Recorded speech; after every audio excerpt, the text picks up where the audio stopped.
રામકથા જેવડો મંડપ આપે છે ને એ રામકથા ભરી દે. તમારે જેવડા નાખો એવું.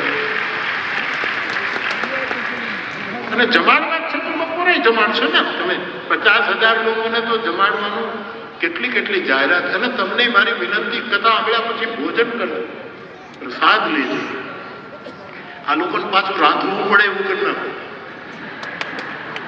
પાછા ભાતના ટોપ ચડાવવો પડે, દાળનું ટોપ ચડાવે એવું કરવું. અને આ બધા જમવા જશે તો માંડવા લઈને ઘરે વયા જશે સાહેબ. પણ રામ નામનો મહિમા આ કોઈ વ્યક્તિનો પ્રભાવ છે. તો અમારા રામાયણમાં લખ્યું છે કે સમુદ્ર તરંગાયિત હોય, એ કોઈ દિવસ સેતુ ન બનવા દે. આમથી આમ ત્યાં ન બનવા દે. પથ્થર એ તરે નહીં, ડૂબી જાય એનો સ્વભાવ છે. અને વાંદરાઓ સેતુ બાંધે, એ પોતે ચંચળ, એ કોઈ દિવસ સેતુ ન બનાવી શકે. અને છતાંય સેતુ બંધાયો. આ પંડાલનો મહિમા નથી, આ મોરારી બાપુનો મહિમા નથી. આ એકમાત્ર મહિમા, આટલા બધા આપણે શાંતિથી એકમાત્ર રામ નામનો મહિમા છે. અને તમારા શુદ્ધ હેતુનો મહિમા માટે ભાવ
એને તમે ભૂમિમાં એનું મોઢું હોય ગળું ત્યાં સુધી દાટી દો. અને એમ આ ચારે બાજુ પાકું પ્લાસ્ટર કરી દો, સિમેન્ટ નાખી દો. અને ખાલી ઉપરનો ઢાંક એનું ગળું મુખ જ. અને મુખ સાવ સાંકડું હોય, સાવ સાંકડું હોય. ગોળો મોટો છે, જમીનમાં દાટ્યું છે.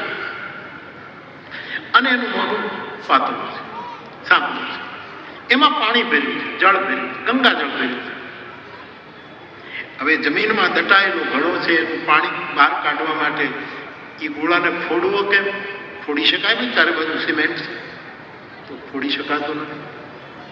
એનું મોઢું સાંકડું છે એટલે કોઈ પાત્ર લઈને એનું પાણી આપણે બહાર ઉલેચી શકતા નથી. તો આ પાણીને બહાર કાઢવા માટે શું કરવું? આજુબાજુમાં પાણીને ન બગાડે, ગંગાજળને અશુદ્ધ ન કરે એવા નાના નાના કિંમતી પથ્થરો જો પડ્યા હોય આજુબાજુમાં, એને લઈ લઈને ગળામાં નાખો એટલે પાણી એની મેળાઈ ઉપર આવશે અને એ પાણી પીને તમે તૃપ્ત થશો.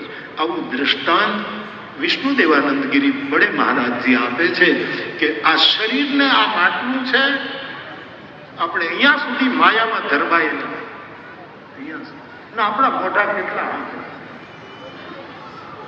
આપણી અંદર પડેલું રામ તત્વ, એને જો બહાર નાખો તો શરીર તોડી નાખવાની જરૂર નથી.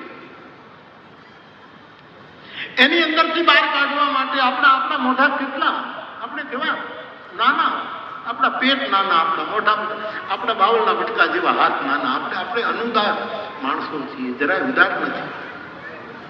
તો કરવું શું? બડે મહારાજજી વિષ્ણુદેવાનંદ ગિરી મહારાજ કહે છે કે પરમાત્માનું નામ જે કિંમતી હીરા જેવા શબ્દો છે, એને તમે ગળામાં નાખો તો આ દેહ ઘટને તોડવો નહીં પડે, મનોઘટનું ઢાંકણું નહીં પેલું કરવું પડે, એને ઉલેચવું નહીં પડે.